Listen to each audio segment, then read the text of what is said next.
Amigos de Relatos de la Noche, es un placer que nos estén escuchando en una nueva entrega de este canal. La siguiente historia es sin duda alguna una de las más peculiares que nos han enviado.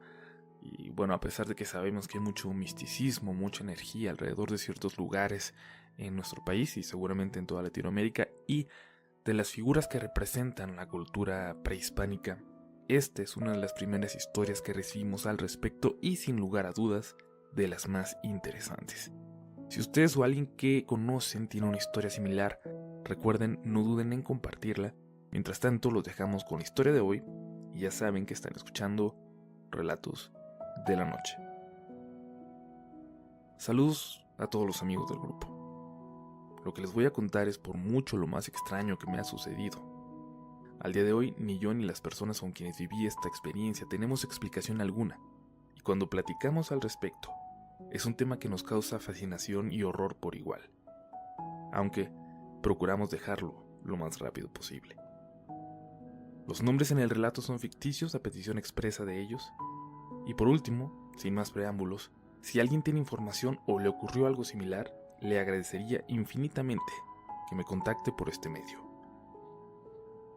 Mi nombre es Gerardo. Estudié la carrera de Geografía en la UNAM. Tiene ya unos años que dejé la facultad y actualmente me dedico a la cartografía, es decir, hago mapas para vivir. Se sorprenderían de saber que es un área muy requerida y necesaria en la industria actual. Pues bien, en la carrera conocí a Valeria, una de mis mejores amigas. Ella es arqueóloga, y aunque estudió en la ENA, la escuela que forma a casi toda la totalidad de antropólogos, arqueólogos e historiadores del país, llegamos a tomar un par de clases juntos. A partir de este momento fue que empezamos a colaborar en varios proyectos, muchos de los cuales continúan hasta el día de hoy, casi todos relacionados con la elaboración de mapas históricos y cosas por el estilo.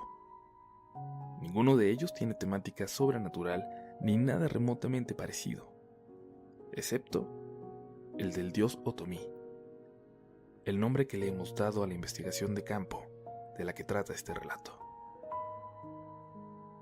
Era viernes 14 de marzo de 2014. Me acuerdo porque ese día cumplía años mi hermano y mis padres me recriminaron el no estar en casa para la carne asada que planeaban hacerle. Prometí traerle algún recuerdo de Aculco, en el Estado de México, en donde íbamos a estar todo el fin de semana Valeria, su novio Manuel, una amiga de ellos llamada Fernanda y yo. Entre los tres estaban trabajando en un proyecto que consistía en armar un archivo fotográfico y un mapa de los antiguos adoratorios coloniales que los otomíes tienen en la región, que básicamente son capillas pequeñas, no más grandes que una caseta de policía, en las que la gente deja ofrendas para sus ancestros. Se estima que hay alrededor de 200 construcciones de este tipo en la zona circundante al municipio de Aculco, gran parte de ellas sin catalogar, cosa que dificulta su conservación. Las tareas del equipo eran las siguientes. Entre Valeria y Manuel se encargaban de fotografiar los sitios de los que teníamos noticias y de los que nos enterábamos en el camino. Fernanda dibujaba el lugar, mientras yo me dedicaba a no perdernos y a anotar las coordenadas de cada uno de los adoratorios. Era un trabajo muy arduo y ambicioso, pero creíamos que valía la pena. Salimos en un auto en perfectas condiciones mecánicas de la Ciudad de México el viernes a las 6 de la mañana. Y llegamos a Aculco a eso del mediodía, básicamente por el tráfico y porque Fernanda, que tenía familia en el lugar, no se acordaba bien del camino. Gracias a esto no tuvimos que pagar hotel, pues su tía, una viuda de mediana edad, nos dejó quedarnos en su propiedad, un pequeño rancho a las afueras del poblado.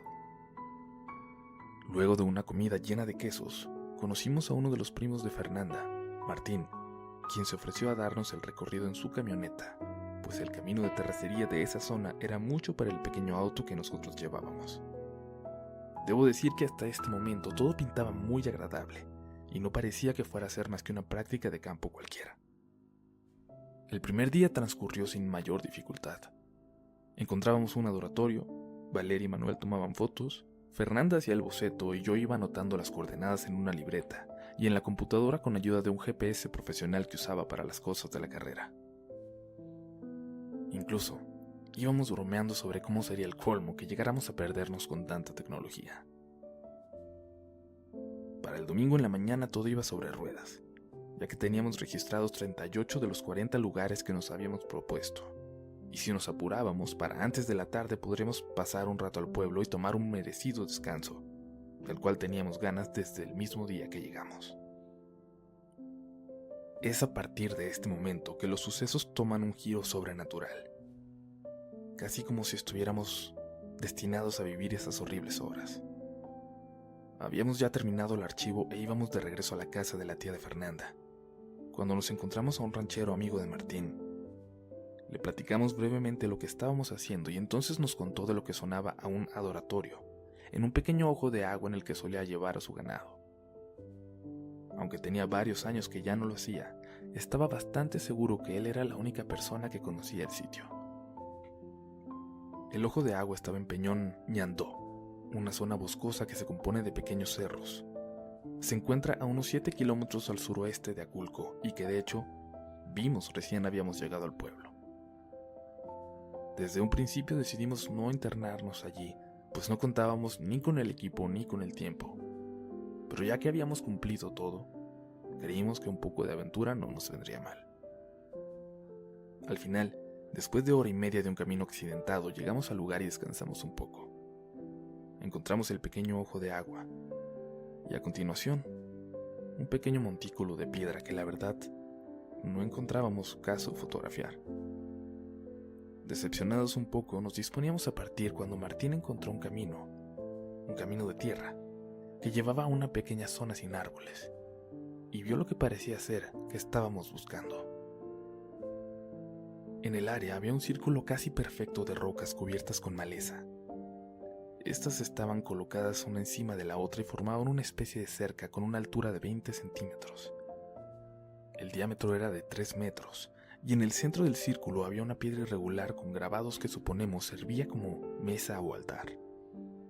Sobre la mesa había varios huesos limpios acomodados de una manera muy particular, entre ellos el fémur que parecía ser de un animal mediano, una jícara con lo que parecía ser sangre seca y una figurilla humana de 10 centímetros hecha de obsidiana o algún tipo de piedra similar.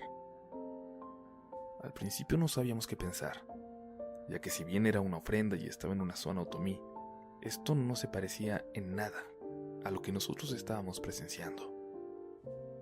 Para empezar, las ofrendas otomíes tienen elementos florales y frutales, además de iconos católicos, ya sean estampas o cruces. En algunos casos hay licores, pero hasta allí.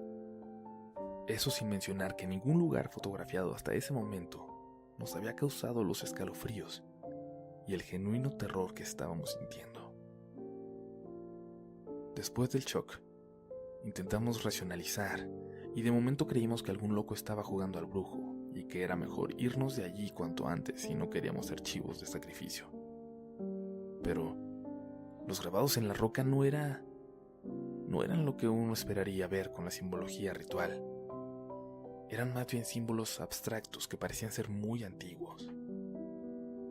Además, la figurilla de obsidiana tenía rasgos prehispánicos, aunque no podíamos decir bien de qué cultura. Al final sacamos fotos con el flash, pues el sol se estaba metiendo. Y por un impulso de estupidez tomamos la figurilla. Estábamos seguros que podría darnos respuestas sobre lo que se trataba todo eso. Al arrancar la camioneta, nuestros nervios se habían calmado un poco, pero les juro que cuando estábamos tomando velocidad, empezaron a escucharse tambores a lo lejos, a lo cual Martín reaccionó acelerando. Intentaba convencerse y convencernos de que aquel sonido era algún desperfecto de la camioneta, pero llegó a tal punto el insoportable sonido que frenó en seco. Sacó un rifle de caza que estaba debajo del asiento, salió de la cabina y disparó 3 tiros al aire. Los tambores dejaron de sonar y el horror se nos olvidó mientras los tiros resonaban en nuestra cabeza. Llegamos a casa de la tía de Fernanda y esa noche no pude dormir bien. Tuve sueños horribles uno tras otro. En uno de ellos oía tambores, mientras unos hombres extraños me hacían un corte en el cuello con un cuchillo. Debo decir que me es bastante difícil acordarme de esta pesadilla, pues la sensación fue tan real que de verdad creí que me habían asesinado. Al día siguiente nos despertó Valeria con escalofríos y fiebre horribles. Tenía lo que parecía ser una infección. La llevamos al médico y nos dijo que debíamos llevarla al hospital a una cirugía porque tenía apendicitis aguda. Valeria nos rogó que nos fuéramos de regreso a la ciudad, pues ella sabía que si se quedaba en ese pueblo, iba a morir. Manejé como loco 3 horas y por fin llegamos a la caseta en donde se nos pinchó una llanta. De ahí, Valeria y Fernanda tomaron un taxi hasta el hospital, mientras Manuel y yo arreglábamos el auto. Al final lograron llegar a un hospital del Seguro Social, que se encuentra por satélite, en el Estado de México. Nosotros las alcanzamos unas horas después. Y es curioso, pero nos dijeron que si se hubieran tardado 1 hora más en llegar, probablemente Valeria no hubiera sobrevivido, o al menos se hubiera complicado bastante su condición. Manuel decidió quedarse con la figurilla y las fotos, ya que eran parte del archivo. Cuenta que las 2 semanas que la tuvo en su casa, tenía pesadillas a diario, las cuales nunca se ha animado a contarnos. También dice que se escuchaba cómo arañaban la puerta de su cuarto, seguido de un chillido infernal que escuchaba cuando empezaba a quedarse dormido, además de escuchar murmullos continuamente. Su perro, un Rottweiler de 70 kilos, murió envenenado, o al menos eso le dijo el veterinario, y esto es algo que le afectó bastante. La pesadilla terminó para él cuando un profesor de su escuela aceptó examinar la figura.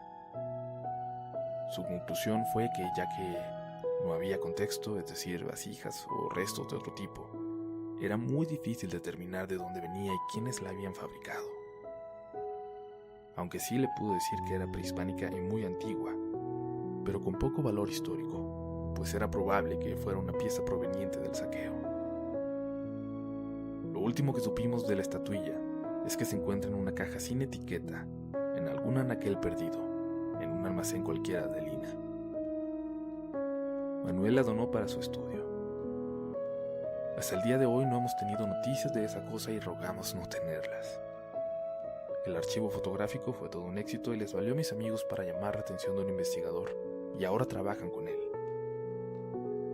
Las fotografías del sitio del Círculo de Piedra no se incluyeron en el archivo, pero Manuel y Valeria las tienen almacenadas en un disco duro externo y, para ser sinceros, nadie las ha vuelto a revisar.